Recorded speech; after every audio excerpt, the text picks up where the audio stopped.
संदर्भात पंतप्रधान मोदी आपल्याला संपवू शकत नाही असं म्हणत उद्धव ठाकरे यांनी पंतप्रधान नरेंद्र मोदी यांच्यावर हल्लाबोल केलाय।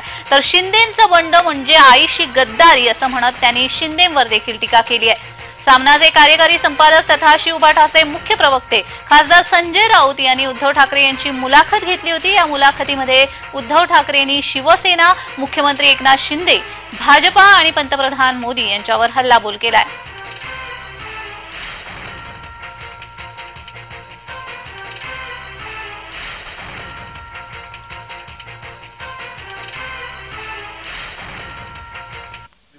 म्हणजे शिवसेना फोडली आणि शिवसेनेमध्येच मारामारी लावण्याचा प्रयत्न केला।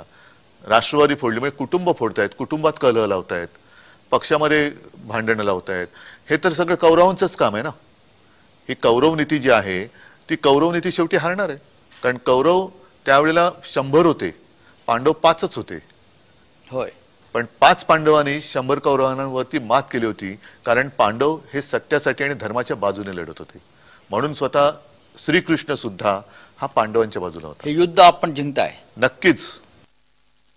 म्हणजे एक तर तुम्ही गद्दारी करून ज्या राजकारणातल्या आईशी तुम्ही हरामखोरपणा केला, शिवसेनेशी हरामखोरपणा केला, गद्दारी केली, म्हणजे राजकारणात जन्म देणाऱ्या शिवसेना या आईच्या कुशीवरती तुम्ही वार तर केलाच आणि त्याचबरोबरीने महाराष्ट्राशी सुद्धा तुम्ही गद्दारी केलेली आहे।